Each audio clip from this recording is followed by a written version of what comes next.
Get ready for the most heart-wrenching episode yet, as 1923 Season 2. Episode 7 puts Alexandra and Spencer's love to its ultimate test. Their journey across continents has been building to this moment, and now, with enemies closing in from all sides, their very survival hangs by a thread. As the Dutton legacy faces its darkest hour, will their love story end in tragedy, or can they overcome impossible odds once more? The stakes have never been higher as we race toward the season finale. The 7th episode of 1923's second season delivers a devastating blow to fans who have been rooting for Alexandra and Spencer since their passionate meeting in Africa. Their love story has been the emotional anchor of the series, providing hope amidst the brutal reality of the Dutton family struggles. But now, as the penultimate episode unfolds, that anchor may be ripped away forever.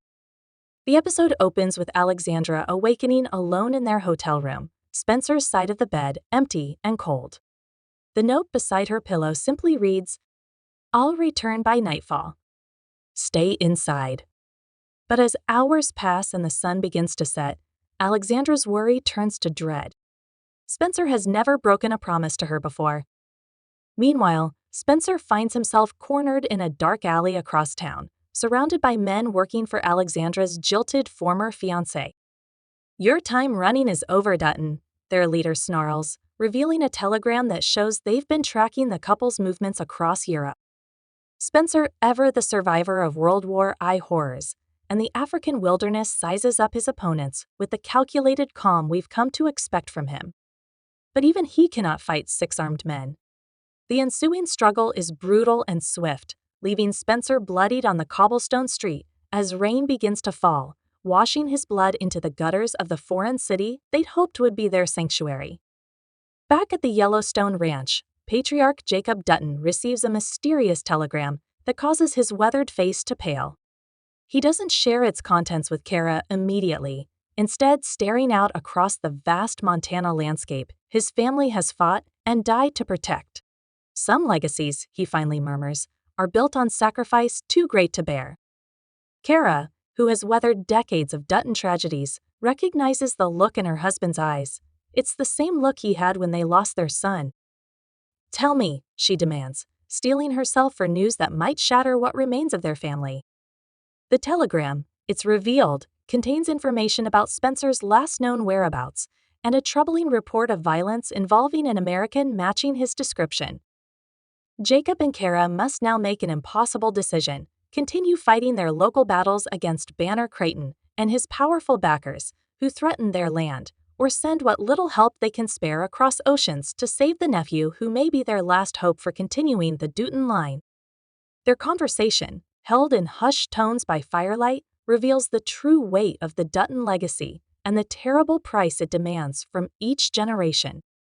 Alexandra, growing increasingly frantic as night falls with no sign of Spencer, finally defies his instruction to stay put. Grabbing his spare pistol from their luggage, she ventures into the unfamiliar European city streets. Her privileged upbringing never prepared her for this kind of danger, but her love for Spencer has transformed her from a sheltered British aristocrat into a woman willing to face any peril. She questions locals in her proper English accent, showing a photograph of Spencer to blank faces and shaking heads, until finally, a street vendor points her toward the district, where fighting was reported earlier in the day. The tension builds to an unbearable level as Alexandra follows the trail of Spencer's last known movements. The once bright streets now appear sinister in the moonlight, shadows stretching like grasping fingers across her path. Every footstep echoing on the cobblestones feels like it could be alerting unseen enemies to her presence. She clutches Spencer's pistol tighter, remembering his hasty lessons on how to use it. "Point and squeeze," he had told her, "and pray you never need to." Now, with her heart pounding against her ribs, she fears that prayer has gone unanswered. When Alexandra finally discovers signs of the struggle, a torn piece of fabric she recognizes from Spencer's coat and dark stains on the stones that the rain couldn't fully wash away, she has to stifle a scream. Evidence of violence surrounds her, but Spencer is nowhere to be found.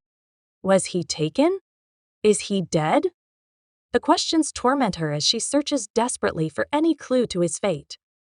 It's then that she notices a trail of blood droplets leading away from the main scene, as if someone wounded had managed to stagger away. With renewed determination, she follows this tenuous lifeline, praying it will lead her to Spencer. Back in Montana, the ranch faces its own crisis, as Banner Creighton's men have begun strategically cutting off water access to Yellowstone sections, a slow strangulation that Jacob recognizes as the prelude to all-out war. "They're forcing our hand," Jacob tells his assembled ranch hands and family members. "They want us to strike first so they can claim self-defense when they bring their full force against us." The parallels between the dangers facing both branches of the Dutton family, Spencer and Alexandra in Europe, Jacob and Kara in Montana, underline the central theme that has defined the series. The Dutton legacy is both a blessing and a curse, offering purpose but demanding blood. In a surprising twist, the episode reveals that Alexandra's former fiancé has arrived in the same European city, having tracked them through his family's extensive connections. His appearance is a stark reminder of the class divide between Alexandra and Spencer. The aristocratic world she abandoned for love stands in sharp contrast to the frontier heritage Spencer carries. "She was never meant for a life of struggle," the ex-fiancé tells his companions as they search the city. "I'm merely retrieving what was mine before she ruins herself completely." His cold entitlement sends chills down viewers' spines, especially when it becomes clear he doesn't intend for Spencer to survive their reunion. Alexandra's desperate search leads her to a small, dingy medical office where a doctor of questionable credentials tends to those who can't afford hospital care or wish to avoid official attention. The doctor initially denies treating any Americans, but Alexandra's combination of desperation and the last of their travel money convinces him to admit that a man matching Spencer's description was brought in hours earlier with severe injuries. "He refused to stay," the doctor tells her. "Said someone was waiting for him and would worry. He lost much blood but was determined." This news brings both relief that Spencer is alive and terror at his condition. The doctor points her toward the docks, where Spencer insisted on going despite his injuries. The scene shifts to Spencer, barely conscious and using every ounce of his legendary resilience to stay on his feet. He's managed to secure passage on a freighter, leaving at dawn, his plan clearly to create a false trail away from Alexandra, drawing their pursuers after him while she remains safely hidden. It's a sacrificial move, born of his love for her, but also his acceptance of the Dutton fate. As he slumps against crates on the dock, waiting for the ship that could either save him or seal his doom, the episode ends on a cliffhanger, leaving viewers to wonder, will Alexandra find him in time? Or is this the tragic end of their love story? His sacrifice weighs heavily on his mind as his thoughts drift to memories of Alexandra, her smile on the African plains, her courage during their harrowing sea voyage, her unwavering faith in their future together. "Some men," he mumbles through bloodied lips, "aren't meant for happiness." The emotional core of the episode reveals itself as Spencer's motivation becomes clear. He believes the Dutton curse has caught up to him, and the only way to protect Alexandra is to separate from her.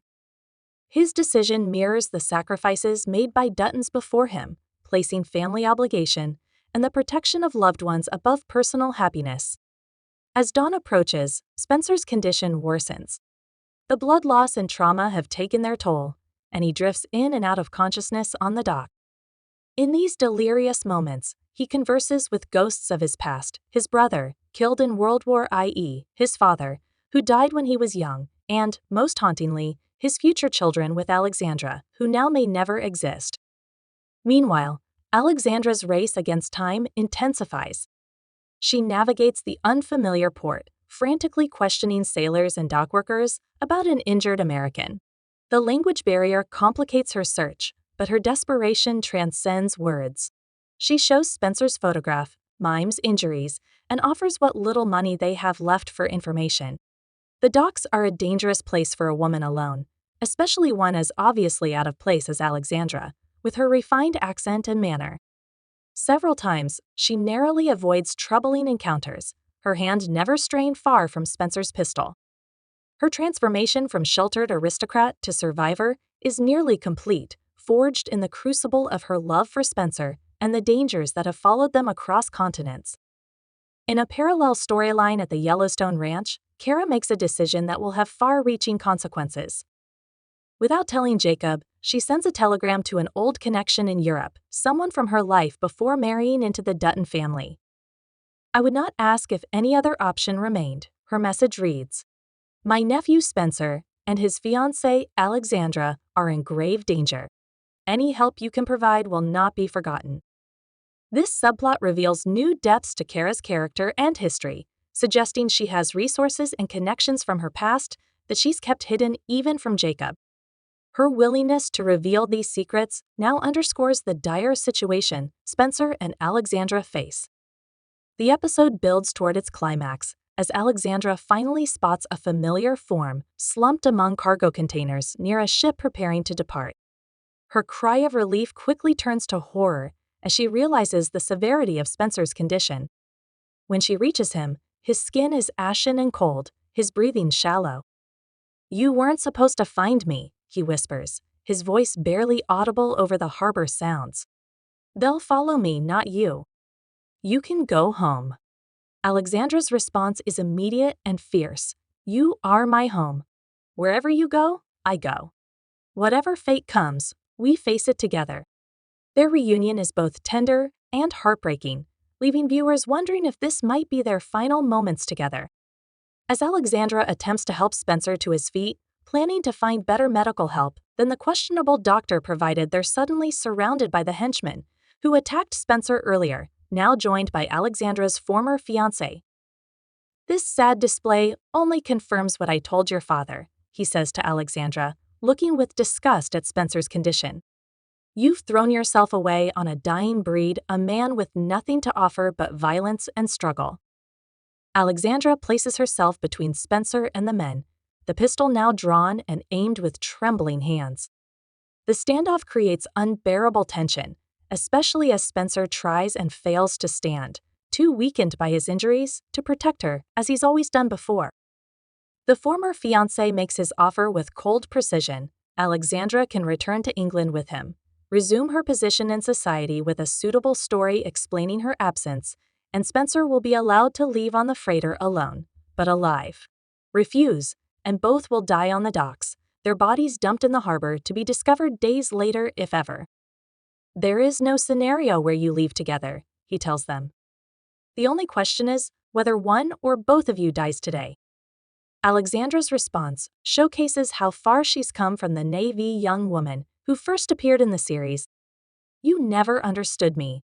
I would rather die beside the man I love than live 1,000 years in your world of empty privilege." The standoff at the docks represents everything that has made Alexandra and Spencer's relationship the emotional center of the series: their defiance of societal expectations, their willingness to risk everything for love, and their refusal to be separated despite all obstacles. Even in Spencer's weakened state, the bond between them radiates strength. As Alexandra holds the gun with increasingly steady hands, we see in her eyes the same fierce determination that has defined generations of Dutton women, though she wasn't born to the name. "I've learned much since I left England," she tells her former fiancé, "including how to use this." What happens next unfolds in a sequence of breathtaking tension. Alexandra's former fiancé gestures subtly to his men to move in, believing she lacks the courage to actually fire. The first man who steps forward receives a bullet in the shoulder. Alexandra's aim isn't perfect, but her resolve is iron. "You've become as savage as he is," he spits, no longer bothering with his veneer of aristocratic restraint.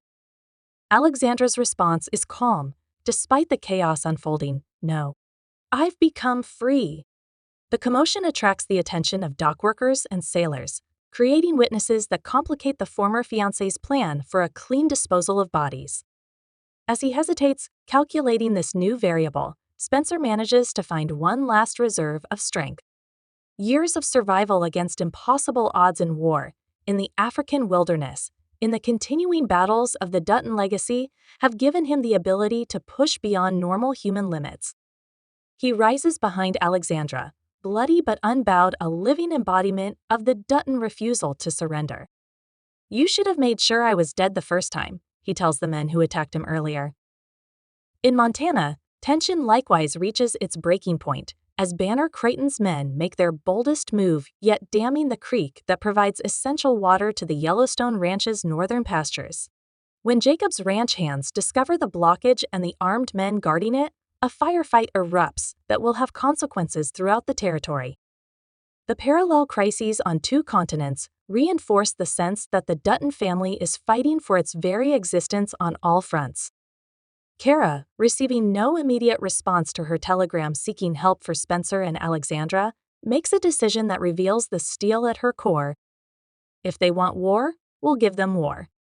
Back at the European harbor, the standoff is interrupted by the arrival of port authorities, drawn by the gunshot and commotion. Alexandra's former fiancé must now decide quickly escalate to murder in front of witnesses or retreat temporarily. His breeding and calculation win out over his rage, and he backs away with a chilling promise. "This isn't finished. There's nowhere in the world you can hide from me." As he and his remaining men blend into the growing crowd of onlookers, Alexandra turns her full attention to Spencer, who collapses once the immediate threat recedes. His condition is deteriorating rapidly, and the ship that represented his escape plan is now leaving without him. In a desperate move, Alexandra flags down a motorcar, using their last money to secure transport to a real hospital. As Spencer slips in and out of consciousness in her arms, she makes him promises that echo with both hope and uncertainty. "Stay with me. Our story isn't finished. Remember the house we planned to build, the children we would have, the life waiting for us in Montana?" Her voice breaks as she sees how pale he's become, how labored his breathing. "You can't leave me now, not after everything we've survived." Spencer's response is barely audible. Some things even a Dutton can't fight. The hospital scene unfolds with Alexandra refuses to leave his side until physically removed by nurses, fighting with all her strength as they pull her away from the operating room doors. Her anguished cries echo through the sterile hallways, a sound so raw and desperate that even hardened medical staff seem moved. Left alone in a waiting area covered in Spencer's blood, Alexandra finally allows herself a moment of complete vulnerability. The sobs that rack her body speak to the depths of her fear, not just of losing Spencer, but of facing a world without him after having built her entire future around their love. During this vigil, Alexandra experiences something unexpected, a vision, or perhaps a dream, of Kara Dutton. Whether this is a hallucination born of extreme stress or something more mystical, it provides a powerful connection between the two storylines. Dream Kara sits beside Alexandra in the hospital waiting room, speaking words of both comfort and stark truth. Loving a Dutton means living with the possibility of loss every day. It means finding strength you never knew you had. The question isn't whether you can survive without him, it's whether you're strong enough to survive with him and everything being a Dutton brings. This spiritual visitation gives Alexandra a renewed sense of purpose and determination. Back in Montana, Jacob receives word of the firefight at the Creek Dam. The news that 2 of his men were wounded, but none killed, comes as cold comfort when he learns that Banner Creighton is using the incident to rally wealthy backers against the Yellowstone Ranch, painting Jacob's men as the aggressors despite the provocation of the water blockage. "They're building a case," Jacob tells Kara grimly, "not just for taking our land, but for hanging us as criminals." The legal and economic vice tightening around the Yellowstone parallels the physical dangers Spencer and Alexandra face, creating a sense that the Dutton legacy is under attack from all sides. In one of the episode's most powerful scenes, Jacob sits alone at his desk late at night, writing a letter to Spencer that he has no way of sending. "Nephew," it begins, "I fear our family fights its final battles on 2 fronts. Whether either of us will survive to read the other's words, I cannot say. But know this, what we fight for is more than land or wealth or even family name. We fight for a way of life, for the freedom to determine our own fates, rather than have them dictated by men in distant cities who view people as pawns and land as merely a resource to exploit." If you are reading this, either I have prevailed or I have fallen, and these words reach you from beyond. In either case, remember, Duttons bend but never break. Meanwhile, as doctors work desperately to save Spencer, Alexandra makes a decision that will alter her path forever. She writes 2 letters, one to her parents, explaining her choices and releasing them from any obligation to understand or forgive her, and another to Kara Dutton, introducing herself and pledging her loyalty to the family she has chosen.